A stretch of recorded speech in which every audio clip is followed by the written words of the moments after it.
வையகம் வளத்துடன் வாழ்க வாழ்க. வாழ்கை மாநிலம் ஆழ்ந்துணர்ந்து அமைதியாக. இன்று டிசம்பர் 11 மறைபொருட்களை உணரும் நிலை என்கிற தலைப்பிலே நமக்கு சிந்தனையை தூண்டுகிறார் அருள் தந்தை அவர்கள் இன்றைய வாழ்க்கை மலரிலே. பொருள் அல்லவற்றை பொருளென்று உணரும் மருளானன் ஆம் மானா பிறப்பு என்று வள்ளுவ பிரானார் ஒரு குறளிலே சொல்கிறார். அவரே இன்னும் அதனை வலியுறுத்தி, எப்பொருள் யாரார்வாய் கேட்பினும் அப்பொருள் மெய்ப்பொருள் காண்பது அறிவு என்று வலியுறுத்துகிறார். நம்முடைய அன்றாட வாழ்க்கையிலே ஒரு சொலவுடையை நாம் அடிக்கடி நீங்கள் எல்லாம் கேட்பீர்கள். கண்ணால் காண்பதுவும் பொய், காதால் கேட்பதுவும் பொய், தீர விசாரிப்பதே மெய் என்று. அதை இன்னும் கொஞ்சம் மேம்படுத்தினால் தீர விசாரிப்பதே மெய்ப்பொருள் என்று நாம் அறியலாம்.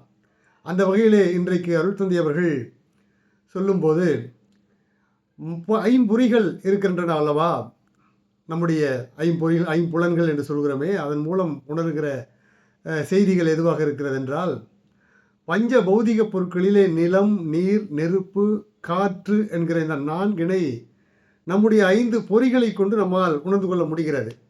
ஆனால் ஐந்தாவதாக இருக்கக்கூடிய பௌதிக பொருட்களிலே 5ஆவதாக இருக்கக்கூடிய பின் என்கிற அந்த மெய்ப்பொருளை நம்முடைய ஐம்பொறிகள் கொண்டு உணர்கிற அந்த நிலைக்கு நாம் இன்னும் உயரவில்லை என்பதுதான் அருள் தந்தைவருடைய கருத்தாக இருக்கிறது. அப்படி என்றால் நிலம், நீர், நெருப்பு, காற்று என்பதை உணரக்கூடிய ஆற்றல் இருக்கிறது. அந்த அறிவு என்பது அறிவு என்றதே சொல்லப்படும்.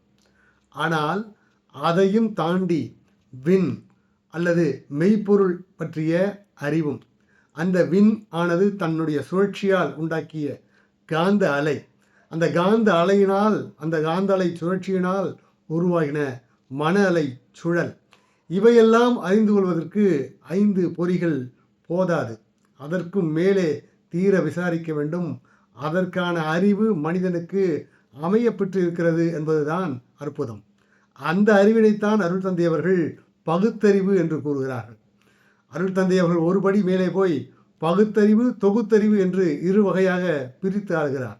பகுத்தறிவும் வேண்டும் ஒரு மனிதனுக்கு, தொகுத்தறிவும் வேண்டும் என்பதுதான்.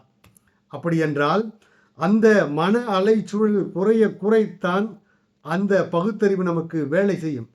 பகுத்து பார்க்கும்போது நாம் பார்க்கிற தோற்ற பொருட்களெல்லாம் பொருட்களே அல்ல, அவைகளெல்லாம் விண்ணின் சுழற்சியால் உருவான அலைகளின் கொத்து இயக்கம்தான் பொருட்களாக நாம் இன்று பார்த்து கொண்டிருக்கிறோம் என்கிற அறிவு நமக்கு கிட்ட வேண்டுமென்றால் மன அலைச்சூழல் குறைய வேண்டும். அப்படி மன அலைச்சூழல் குறைவதற்கு அகத்தவம் ஒன்றுதான் மிகச்சிறந்த வழி என்று அருள் தந்தை அவர்கள் குறிப்பிடுகிறார்.